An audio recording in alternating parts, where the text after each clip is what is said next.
Apa PPT-nya sudah terlihat, Bu? Sudah, Bu. Sudah. Sudah. Oke, Assalamualaikum warahmatullahi wabarakatuh. Waalaikumsalam warahmatullahi wabarakatuh. Eh, Selamat pagi teman-teman. Salam sejahtera untuk kita semua. Alhamdulillah kita bisa bertemu lagi di kesempatan pada pagi hari ini, di hari Senin, untuk melanjutkan materi eh, sistem multimedia. Oke teman-teman, saat ini teman-teman bisa melihat nih gambar yang ada di depan. Jadi gambar di depan ini, apakah di antara teman-teman ada yang mengetahui gambar tersebut atau mungkin sudah familiar? Oke, bisa dilihat.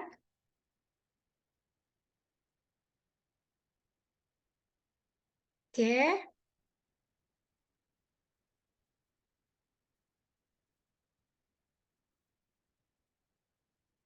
gimana teman-teman? Saya minta jawab sama Mbak Ulan ya. Ayo Mbak Ulan, pilih di antara beberapa gambar di atas, mana sih yang memang Mbak Ulan lebih sering menggunakan? Saya yakin sih sebenarnya sudah digunakan ini ya, tapi lebih familiar. Kayaknya yang gambar pianonya deh. Piano ya itu, pakai keyboard ya? Iya, iya. Ya. Oke, gambar piano ya Mbak ya, karena Mbak Ulan mungkin lebih dominan untuk mendengarkan musik ya, karena sebagian dari multimedia adalah audio ya, audio dan juga video. Oke, kita lanjut ya teman-teman. Ya. Di sini apa sih pengertian sistem multimedia sebenarnya?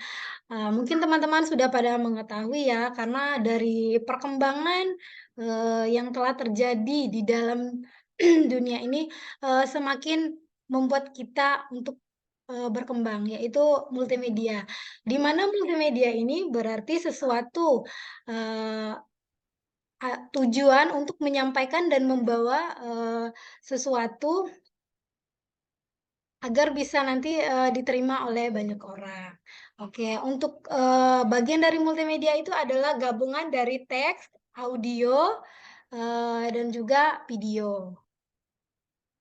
Oke, yang selanjutnya yaitu gambaran. Oke, dalam kita manusia itu sebenarnya ada otak-otak yang memang dominan ya. Jadi yang memang dominan memberikan atau merasakan di antaranya yaitu gambar otak kiri dan gambar otak kanan.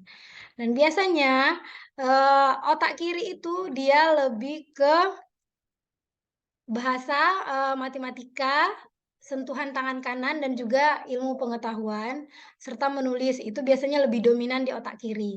Sementara otak kanan itu biasanya lebih ke mendengarkan musik, kesentuhan tangan kanan, kesenian, persepsi dan juga imajinasi dan fantasi. Termasuk di dalamnya yaitu motivasi dan semangat dari seseorang itu sendiri. Sementara otak tengah itu biasanya lebih ke spiritual, moral, dan norma. Jadi tingkah laku dan etika biasanya itu yang bisa mengendalikan otak tengah ya teman-teman. Nah, dari penjelasan tadi bisa kita tarik kesimpulan yaitu eh, pentingnya sistem multimedia itu dalam karir itu adalah sebagai alat bersaing dalam perusahaan sarana dan promosi. Jadi dapat disimpulkan alat bersaing dalam multimedia, misalnya ada teman-teman bekerja di dalam suatu perusahaan. Kemudian perusahaan itu adalah mengelola dan menciptakan misalnya bentuk barang ataupun usaha. Jadi teman-teman bisa mempromosikan apa yang teman-teman buat itu melalui sarana promosi melalui multimedia. Karena multimedia juga jaringan internetnya sudah tersebar bebas dari dalam negeri maupun sampai ke luar negeri. Yang kedua yaitu meningkatkan daya baca serta menarik indera dan menarik minat eh, teman-teman untuk menarik apa sih yang telah kita buat tadi, iklan yang telah kita sebar tadi sehingga mereka itu calon-calon pembeli itu berminat. Yang ketiga yaitu membantu meratakan zaman informasi kejutaan orang yang belum memakai komputer. Oke, nah dari sini, bisa sekarang saya berikan pertanyaan kepada teman-teman ya. Apa perbedaan sih yang teman-teman rasakan dengan adanya perkembangan multimedia di dalam, dunia karir? Dan juga apa perbedaan, yang teman-teman rasakan dengan adanya perkembangan multimedia di dalam, media pendidikan? Tuh, coba, saya, sama Mbak Riana ya? Coba Mbak Riana. Ya, Bu. Iya. Apa Mbak, eee, perkembangan yang dirasakan dengan Ya, adanya sekarang ya, perkembangan multimedia, Mbak? sekarang semakin canggih ya, Ibu, ya, karena apalagi, di masa pandemi kemarin ya, kayak seperti Zoom, kita kan biasanya kuliahnya langsung tatap muka. Nah, ini kalau pakai Zoom, kita dari jauh pun bisa untuk, ikut kuliah, jadi nggak harus datang ke kampus. Seperti itu, Bu, contohnya. Oke, terima kasih Mbak Riana. Iya, Sekarang Bu. di dalam dunia karir, tolong Pak Suryanata bisa memberikan pendapatnya? Dunia karir ya, Bu, ya. Iya, Manfaatnya gini, Bu, pengajuan jabatan fungsional lebih mudah karena sudah bisa dilakukan secara online. gitu. Oke, yang lainnya coba sebentar ya, Pak Baktiar, gimana dalam dunia karir? Wah, multimedia ini bisa memberikan manfaat yang besar, Bu. Ya. Dalam dunia karir contohnya Karena apa, dengan Pak? multimedia ini orang tidak perlu ya capek-capek. Iya, tidak perlu capek-capek, ya kan? Jadi kita bisa nggak punya mobil tapi bisa menjadi pengusaha. Kita bisa sebagai apa itu punya usaha jual tiket dan Iya, sebagainya. benar. Oke. Siap. Terima kasih Pak Baktiar, pendapatnya kita lanjut ya. Oke, gini, selanjutnya itu pentingnya, gini ya Pak untuk menjawab ya, pentingnya dalam, dunia pendidikan. Biasanya itu, adanya interaksi antara siswa dan, materi. Di sini bisa kita simpulkan bahwa penting sistem multimedia ini, seorang dosen atau guru bisa membuat media pembelajaran menggunakan, video, yang mungkinnya gambar yang nantinya bisa, tersampaikan dengan jelas. Karena ada memang siswa dan mahasiswa itu biasanya itu kalau dijelaskan, dia kurang mengerti tanpa adanya ilustrasi. Jadi langsung kita pada media pembelajaran yang kita buat. Itulah gunanya adanya interaksi dan erat siswa dan materi. Yang kedua proses belajar mengajar, dengan kemampuan siswa adanya audio visual. Yang ketiga yang keempat adanya umpan balik, langsung serta menciptakan proses yang saling berhubungan. Oke, teman-teman bisa lihat ya, ini gambaran umum sistem multimedia di mana mereka ini saling berhubungan. Jadi antara gambar, video, teks, audio, serta speech itu saling berhubungan ke multimedia system. Di mana multimedia system ini, terdapat juga media asset management, terus authoring-nya dan framework, serta, menyediakan tool-tool yang memang, dibutuhkan oleh seorang, siswa dan mahasiswa. Mereka saling berhubungan lagi yaitu di distribusi media sistem. Network, di mana, adanya sebentar ya. Oke, terdapat juga dia ada image, video, dan teks. Oke. Yang selanjutnya yaitu, multimedia dalam industri struktur. Jadi teman-teman bisa lihat ya, di sini ada levelnya juga nih. Apa saja sih level dalam industri struktur? Levelnya yaitu ada konteks media, serta aplikasi dan software. Jadi nanti, konteks, medianya itu bisa berupa video dan juga, untuk aplikasi yang digunakan itu teman-teman bisa memakai, eee, sesuai dengan kemampuan mahasiswa dan siswa. Untuk aplikasinya itu ada banyak ya teman-teman, ada Adobe Flash, ada Photoshop, ada sekarang juga ada Blender, ada Macromedia, dan lain sebagainya.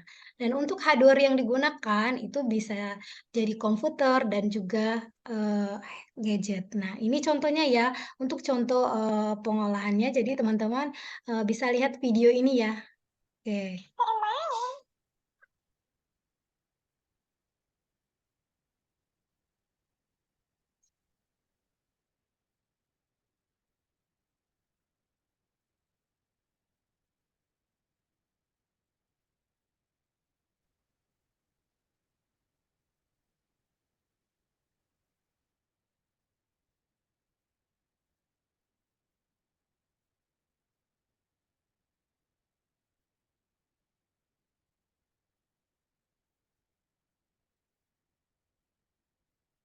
Sebentar akan menyambut bulan Ramadan. Kita juga akan melaksanakan ibadah puasa. Sekarang coba, apa itu arti puasa?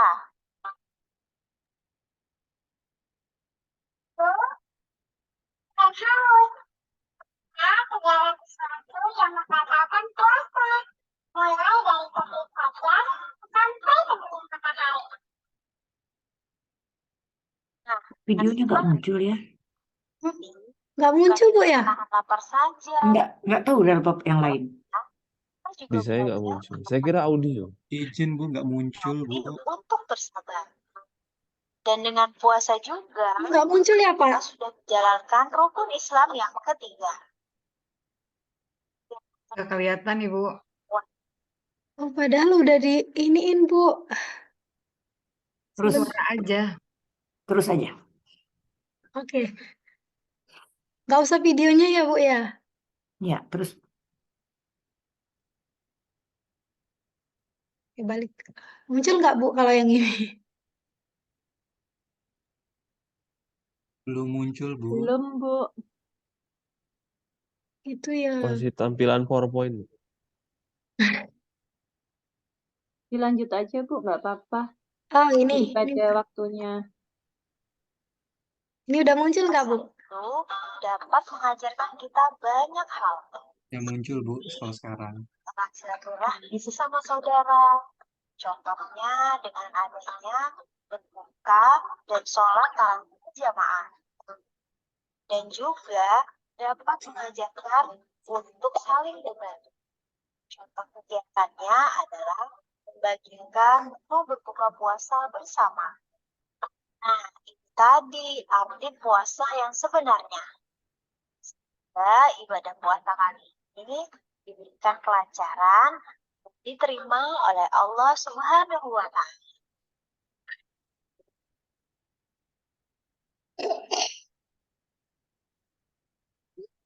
Nah, setelah kalian melihat video tadi, sekarang coba jelaskan apa itu arti puasa dan apa saja sih yang membatalkan puasa? Tulis di kolom komentar ya.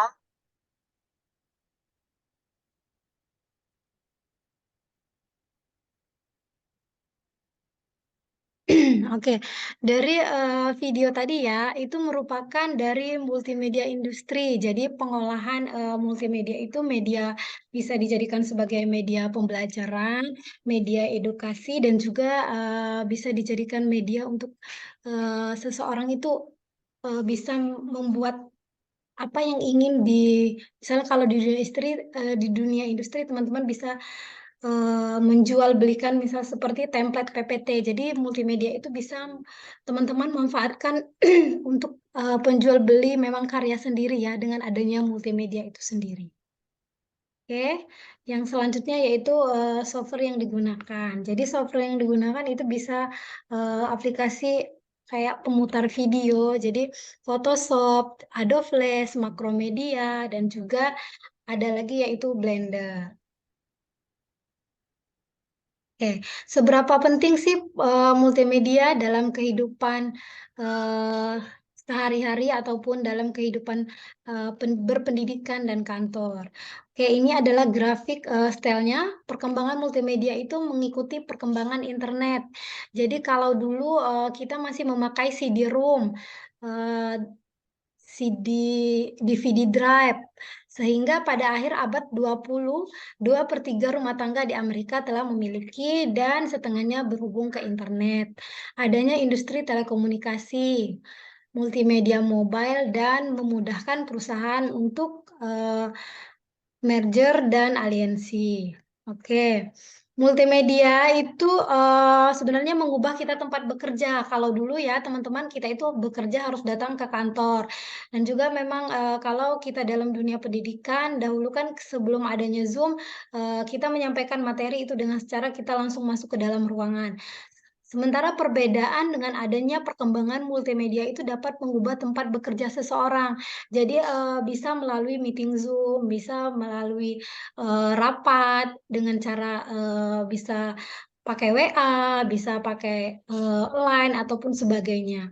Multimedia juga mengubah cara orang berbelanja, jadi shopping. Kalau dulu kita datang itu ke supermarket ya teman-teman, datang ke supermarket, datang ke mall. Nah sekarang bisa melalui Shopee, bisa melalui Lazada, bisa melalui aplikasi untuk Gojek, dan juga lain sebagainya. Jadi dengan multimedia itu mengubah cara orang dulu dengan yang perkembangan adanya multimedia. Jadi dengan mengubah cara akses informasi juga. Kalau dulu kita membaca dan mendapatkan informasi itu dari majalah, dari koran. Sementara sekarang kita bisa melalui jaringan internet sehingga kita dapat mengetahui informasi itu dari dalam maupun sampai luar negeri, ya. Oke. Nah, begini juga teman-teman ya, dengan fasilitas. Kalau dulu kan internet merupakan jaringan komputer global yang berhubungan setiap saat, yang berbagai layanan dan media fasilitas layanan pada internet. Itu seperti email. Biasanya itu kalau kita dulu kantor-kantor itu menyediakan lamaran pekerjaan. Jadi teman-teman itu kita harus datang untuk mengantar lamaran itu ke kantor. Nah, sekarang itu banyak, hampir 95% itu perkantoran menyebar media iklan itu melalui media dengan cara mengirimkan surat lamaran kita dengan menggunakan email dengan tujuan kantor yang memberikan iklan dan membutuhkan lowongan tersebut. Nah, yang selanjutnya yaitu bulletin board service, itu network newsnya, dan juga file transfer, remote login. Ini remote login ini biasanya itu untuk mengendalikan sesuatu ya, dan juga browsing pencarian informasi, serta komunikasi audio dan video yang sudah kita putar tadi, dan juga teleconference. Oke. Oke teman-teman, dengan adanya tadi dengan adanya video tadi juga ini bidang-bidang yang ada terdapat di multimedia ya. Biasanya bidang pemasaran. Bidang pemasaran ini yaitu kita memasarkan apa produk yang ingin kita pasarkan. Mungkin dari animasi, mungkin adalah perekaman CD dan DVD, mungkin desain multimedia itu bisa berbentuk PPT ya teman-teman, dan juga elektronik publikasi atau desain game, desain presentasi dan simulasi, perencanaan konstruksi multimedia, dan juga produksi video yang akan dibuat. Oke. Agar teman-teman bisa dapat menghasilkan dan bisa mengimplementasikan apa yang sudah saya sampaikan, di sini kita bagi kelompok ya. Jadi tugasnya itu teman-teman berhubung kita hanya berenam, jadi saya bagi satu kelompok 3 orang saja ya. Yang pertama buatlah gambar animasi 3 dimensi. Dan yang kedua yaitu buatlah video animasi menggunakan aplikasi Photoshop. Nanti tugasnya akan dipresentasikan pada hari Rabu 5 April 2023. Oke, saya rasa pertemuan kita pada hari ini cukup. Kita bertemu lagi di hari Rabu untuk mempresentasikan tugasnya. Lebih dan kurang saya mohon maaf. Assalamualaikum warahmatullahi wabarakatuh. Waalaikumsalam warahmatullahi wabarakatuh. Ya, langsung saja Bu Rosana, silakan Bu. Ya, kita beri aplusan dulu ya buat Ibu Devina. Tapi selamat Ibu Devina sudah tampil untuk Mikro TV. Bisa ditutup Ibu PowerPoint-nya. Oke ya Bu, Mm-mm. sebentar Ibu. Di share screen Ibu itu dikembalikan. Sharing aja, Bu. Di stop. Oke. Udah lega sekarang Ibu Devina? Udah Bu, tapi masih deg-degan Bu. Masih deg-degan. Ya. Kira-kira apa ya beda Ibu mengajar yang lalu dengan di hari ini ketika sudah belajar pekerti? Kalau secara langsung ya Bu ya, itu kan kita nggak terlalu memanage waktu. Jadi kadang kita menjelaskan, jadi tanya jawab antara mahasiswa itu yang membuat kadang kita lebih asik untuk mengobrol tadi Bu. Terus juga untuk materinya kan kadang sebelum kita melakukan pembelajaran, jadi Devina sudah mengeser materinya sehingga banyak juga yang kadang tanya jawabnya itu lebih meluas Bu. Sementara kan kalau pekerti kita lebih dikejar oleh waktu Bu. Tuh. Oke, tapi udah berusaha lah ya untuk Iya menerapkan Bu. konsep-konsep pedagogik yang didapatkan selama pekerti ini. Iya Ibu. Oke, saya ingin mendengar pendapat dari Pak Bahtiar. Pak Bahtiar, gimana sih Ibu Devina tadi Pak Bahtiar?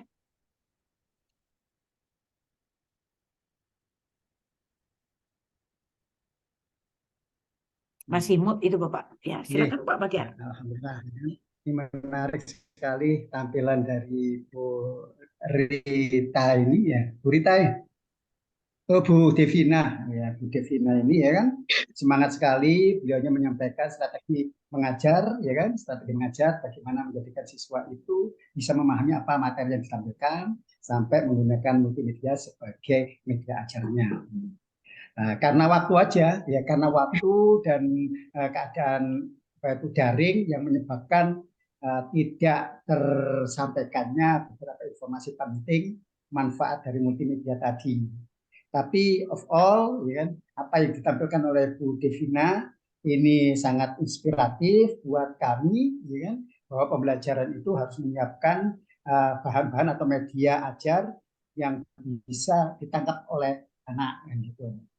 Nah, cuman yang saya tidak paham ini, Bu Devina ini kan mengajarkan di mahasiswa, ya, di mahasiswa. Tentunya contoh multimedia yang ditampilkan tadi, YouTube yang ditampilkan tadi ini nampaknya untuk pembelajaran di tingkat pedagogis yang di level di bawahnya kan. Itu aja masukan saya. Makasih. Terima kasih Pak Bahtiar. Ya. Kenapa videonya kok video anak SD ya Pak ya? Jadi videonya ya pembelajaran gitu ya. Oke, itu masukan dari Pak Bahtiar. Silakan mungkin masukan dari Pak Suryanata. Oke, baik, terima kasih. Selamat Bu Devina Ninosari, tadi sudah Iya Pak. presentasi ya. Deg-degan Pak.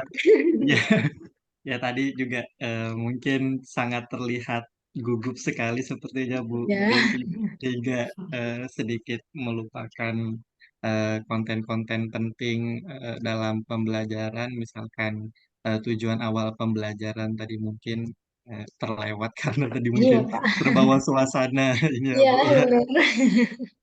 Tapi overall tadi juga saya kira penyampaiannya cukup baik, Bu. Tadi sudah menampilkan contoh hasil mungkinnya. Tadi mungkin saya kira memperlihatkan video itu memperlihatkan hasil kerja di Sebenarnya multimedia sepertinya ya. ada Pak Ya, yang presentasi mahasiswa, tapi karena waktu jadi ya. nggak. Tapi secara garis besar saya kira sudah cukup baik Bu Devina. Ya, oke. Saya kira demikian. Ya, udah bagus ya Pak ya. Masih ada dari Ibu Riana kali? Ada masukan? Udah Bu, cukup. Oh, udah. Oke, Ibu Devina. Nah, gini Bu Devina. Ketika kita mengajarkan tentang multimedia, menjadi tanggung jawab kita mengajar pakai multimedia. Kok kita akan menjelaskan multimedia, kok kita sendiri mengajar tidak pakai multimedia? Nah, jadi sebenarnya ini menjadi lebih berat lah. ibarat Ustadz nih Bu, bicara tentang puasa, dia sendiri nggak puasa gitu. Jadi sebenarnya tanggung jawabnya lebih berat. Ketika Ibu bicara masalah multimedia, maka ketika proses perkuliahan Ibu harus menggunakan multimedia. Ini satu. Kemudian sebaiknya di dalam proses, karena ini kan sangat kontekstual ya Bu ya. Apapun yang Ibu bicara, jangan konsep, langsung dengan bendanya. Jadi kalau Ibu bicara masalah Instagram, bicara tentang bicara tentang apapun yang kita bicarakan, karena memang materi Ibu adalah multimedia, maka bendanya, jangan konsepnya. Jadi kalau konsep tapi materi udah Ibu kirimkan kepada dia. Sekarang kita diskusi tentang implementasi dari konsep itu. Nah, contohnya tadi media. Ibu suruh anak membuat media pada materi karena pemahaman tadi Ibu itu adalah tugas anak dari mata kuliah Ibu, maka contohnya itu ya seperti itu karena penekanan penilaiannya bukan ada ilmu pedagogiknya. Tetapi ketika itu Ibu terapkan dalam suatu proses pembelajaran tentang multimedia menjadi kurang tepat dia, gitu. Ya Bu ya. Nah, jadi langkah bagusnya ketika Ibu mengajar tadi menggunakan banyak-banyak media, nanti dia tanya, coba perhatikan bagaimana Ibu mengajar tadi. Apakah menggunakan multimedia? Nah, artinya lebih aplikatif gitu. Karena begini Ibu, saya tuh lebih senang loh seperti Bapak dari teknik, Bapak-bapak dari ibu-ibu dari hukum, ekonomi, yang berbasis kejuruan itu, kesehatan, itu menjadi sangat kontekstual di dalam proses pembelajaran. Seperti kami misalnya umum fisika, saya bidangnya fisika. Karena saya sulit, karena konten itu susah mencari yang kontekstualnya ketika mau diterapkan di kelas. Tapi kalau kejuruan tuh enak sekali. Psikomotornya jelas, kognitifnya jelas, keterampilan yang dikembangkan itu nampak sekali. Kalau dia paham tentang kognitif, pasti dia lebih mudah menguasai psikomotor. Jadi itu bagus sekali. Karena setiap kita bertatap muka pasti ada kognitif, ada afektif, ada psikomotor. Jadi ada fisiknya, bentuk dari apa implementasi konsep yang dia pahami. Nah, sebenarnya Ibu ini udah bagus sekali. Nah, ini untuk kedepannya kalau Ibu mengajar lebih banyak interaksi. Tadi mungkin dikurangi dominannya Ibu, tapi masih juga muncul gitu ya. Sebenarnya konsep-konsep tadi itu kan udah diketahui mahasiswa semua. Benar nggak Ibu? Iya. Apa yang Ibu sampaikan tadi misalnya yang bersifat tentang kenapa pentingnya multimedia, bagaimana perannya di dunia pendidikan, bagaimana perannya di industri. Sebenarnya biarkan konsep itu lahir dari mahasiswa. Jadi nggak usah dari Ibu. Kalau dari Ibu itu seperti ceramah dia. Tetapi ketika terjadi interaksi, itu konsep akan muncul dari mahasiswa. Larikan ke masalah kontekstual. Nah, sekarang siapa yang lagi getol-getolnya untuk berdagang online? Nah, Ibu. Jadi Ibu hanya menggiring, maka terbentuklah betapa pentingnya multimedia untuk kita hidup di masa milenial ini. Nah, akan lebih menarik. Jadi konsep terbentuk di pikiran mahasiswa melalui penggiringan Ibu, sarana-sarana yang Ibu bangun, sehingga mahasiswa lebih paham tentang apa yang dimaksud dengan multimedia. Jadi menarik sekali ya Ibu.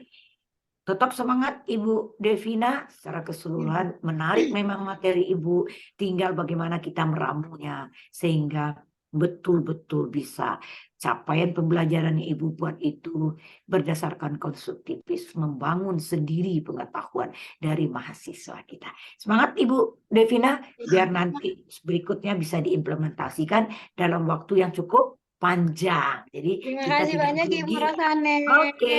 Kasihnya. Sukses terus ya Ibu. Ya, insya Kita Allah, Ibu. kembalikan iya ke Pak Haris. Silakan Pak Haris. Terima kasih Bu Rosana. Selamat ya Bu Devina. Iya, Mas.